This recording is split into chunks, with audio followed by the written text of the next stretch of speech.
আসসালামু আলাইকুম। কেন আছেন ওনার বেগুন? আশা করি ভালো আছেন। আলহামদুলিল্লাহ ওনারা দোয়া আনা ভালো আছে। আজকে ওনারা লো শেয়ার করছুম যে তিতা হরলা বাজি রান্না করছুম। তো রান্না করে বেলায় চুলে ফ্রাই প্যান বয়ে দিই, তারপরে দিয়ে দিই 1 কাপ তেল। তেল কিন গরম হয়ে এলে তারপরে এখন দিয়ে দিম দে রসুন। 3 রসুন একদম ভালো করে কুচি কুচি করে হাড়ে কুড়ি দুইটা পরিষ্কার করে দিয়ে দিই। 2-3 মিনিট লাড়াচাড়া করে দিম দে রসুনের খুশবু বাইরে বেলায়। তারপরে এখন দিয়ে দিম দে পেঁয়াজ ধুয়ে মাঝারি সাইজের কুড়ি হাঁড়ি দুইটাই পরিষ্কার করে দিয়ে দিই। তারপরও 2-3 মিনিট লাড়াচাড়া করে দিম পেঁয়াজ গিন নরম হয়ে পেলাই। তিতে হনলা রান্না করতে কিন্তু তেলের পরিমাণ একটু বেশি দন পড়ে।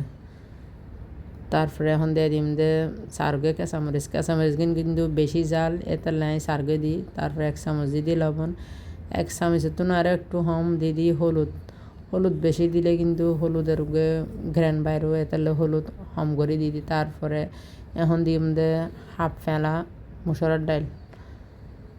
তিতে হলাত কিন্তু মুসুর ডাল দিলে বেশি ভালো লাগে। তো সামান্য করে লাড়াচাড়া করে দিই যাতে হলুদ মরিচ গিন মুসুরের ডালও মিয়ে যাক ভান। তারপরে এখন দিয়ে মরিচ তো দিই কাঁচামরিচ আর কি। তারপরে এখন দিয়ে দিম যে তিতে হরালা আলু সহ দিই তিতে হরালার মে দিই। তো 2-3 মিনিট লাড়াচাড়া করে দিম যাতে হলুদ ডাইল গিন ব্যাকিন মিয়ে যাওয়া ভান। তো তাহলে লাড়াচাড়া করে দিই তিতে হরালা গুঁড়া দুই। তারপর কুড়ি রস চিবে খাইলে কিন্তু ডায়াবেটিসের বিশেষ করে বেশি উপকারী। তিতে হরালা কিন্তু ভিটামিনও আছে। তিতে হরালা খাইতে বেশি ভালো। তো 5 মিনিট এলে বরণে দিয়ে ঘুরি দিই। এখন আবারও বরণে কুড়ি সার তিতে হরালা কিন মানে হাফ সিদ্ধ দিতে ফুল নমো আবারও লাড়াচাড়া করে দিই।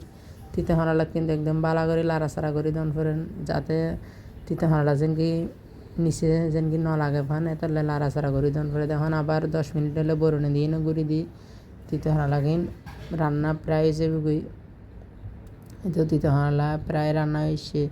তিতে হরালা কিন্তু মশলার ডাল দিয়ে রান্না দিলে কিন্তু তিতেই খাইতে আর ন লাগে, বহুত মজা লাগে তিতে হরালা।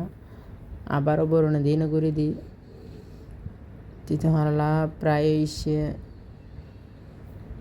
তিতে হরালাই বললে আর পছন্দের খাবার। তিতে হরালা আর সবসময় খাই। তো রান্না গিয়ে এখন চুলার আঁচ বন্ধ করে দিই। এখন প্লেটের মেয়ে পরিবেশন করি। তো দেখতে তো মাশাল্লাহ বহুত ভালো এন্ডিলে করে আসলে রান্না করলে বেক্ষণ একটা হাইতো মনে হইব। অনেকে তো তিতে হরালা হাইতো নাচা ডাইল দিলে কিন্তু তিতে হরার মেয়েদের কিন্তু তিতেই না লাগে, খাইবার কিন্তু বেশি আগ্রহ লাগে। তো আজের ভিডিও দূর পর্যন্ত বেক্ষণ ভালো থাকবেন, সুস্থ থাকবেন। আল্লাহ হাফেজ। আসসালামু আলাইকুম।